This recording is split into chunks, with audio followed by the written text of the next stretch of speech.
കണ്ണൂർ വിമാനത്താവളത്തിന് നൽകുന്ന പ്രാധാന്യം കോഴിക്കോട് വിമാനത്താവളത്തിന് മുഖ്യമന്ത്രി നൽകുന്നില്ലെന്നാരോപിച്ച് പ്രതിപക്ഷം നിയമസഭയിൽ നിന്ന് ഇറങ്ങിപ്പോയി. വിമാനത്തിന്റെ ഇന്ധന നികുതി 5% കുറയ്ക്കാൻ 2017 എടുത്ത മന്ത്രിസഭാ തീരുമാനം നടപ്പാക്കണമെന്ന് എം.കെ. മുനീർ ആവശ്യപ്പെട്ടു. കണ്ണൂർ വിമാനത്താവളം യാഥാർത്ഥ്യമാക്കാൻ അമിത താൽപര്യമെടുത്തിട്ടുണ്ടെന്ന് മുഖ്യമന്ത്രി മറുപടി നൽകി. കരിപ്പൂർ വിമാനത്താവളത്തോട് കേന്ദ്ര സംസ്ഥാന സർക്കാരുകൾ കാട്ടുന്ന അവഗണന അവസാനിപ്പിക്കണമെന്നാവശ്യപ്പെട്ട് പ്രതിപക്ഷത്ത് നിന്ന് എം.കെ. മുനീറാണ് അടിയന്തര പ്രമേയത്തിന് നോട്ടീസ് നൽകിയത്.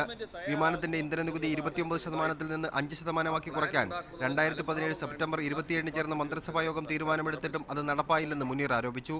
കണ്ണൂർ വിമാനത്താവളത്തിലെ ഇന്ധന നികുതി 1% കുറയ്ക്കാൻ മുൻകൈയെടുത്ത മുഖ്യമന്ത്രി കോഴിക്കോടിനെ അവഗണിക്കുകയാണെന്ന് മുനീർ കുറ്റപ്പെടുത്തി. കണ്ണൂരിന് മാത്രമായി ഒരു തീരുമാനം ഉണ്ടാകരുത്. അങ്ങ് കേരളത്തിന് മുഖ്യമന്ത്രിയായി നിൽക്കണം, അങ്ങ് കണ്ണൂർ ജില്ലയുടെ മാത്രം മുഖ്യമന്ത്രിയായി നിൽക്കാൻ പാടില്ല. പ്രതിപക്ഷ ആരോപണങ്ങൾക്ക് രോഷാകുലനായിട്ടാണ് മുഖ്യമന്ത്രി മറുപടി നൽകിയത്. വിമാനത്താവള വികസനത്തിന് സ്ഥലമേറ്റെടുക്കുന്നതിൽ എതിര് നിന്നതാരാണെന്നും ഉഡാൻ പദ്ധതിയിൽ ഉൾപ്പെട്ടതുകൊണ്ടാണ് കണ്ണൂർ വിമാനത്താവളത്തിലെ ഇന്ധന നികുതി 1% കുറച്ചതെന്നും മുഖ്യമന്ത്രി മറുപടി നൽകി. കണ്ണൂർ എയർപോർട്ടിന് ഞാനെന്തോ അമിതമായ താല്പര്യം എടുക്കുന്നതാണ്. അമിതമായ താല്പര്യം എടുത്തിട്ടുണ്ട്.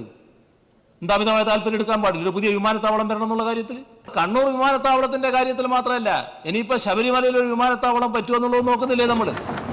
ഇന്ധന നികുതി 1% നടപടി മറ്റ് വിമാനത്താവളങ്ങളിലും കൊണ്ടുവന്നാൽ എല്ലാ വിമാനത്താവളവും വികസിക്കുമെന്നും സ്ഥലമേറ്റെടുപ്പിന് എല്ലാ സഹായവും UDF ചെയ്യുമെന്നും പ്രതിപക്ഷ നേതാവ് പറഞ്ഞു. ഫ്യൂൽ ടാക്സ് കുറച്ചാൽ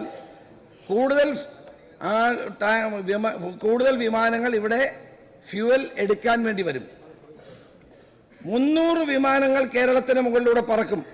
അടിയന്തര പ്രമേയത്തിന് അവതരണാനുമതി നിഷേധിച്ചതിൽ പ്രതിഷേധിച്ച് പ്രതിപക്ഷ നിയമസഭയിൽ നിന്ന് ഇറങ്ങിപ്പോയി. Safe Zainul Abdeen, media 1, Thiruvananthapuram.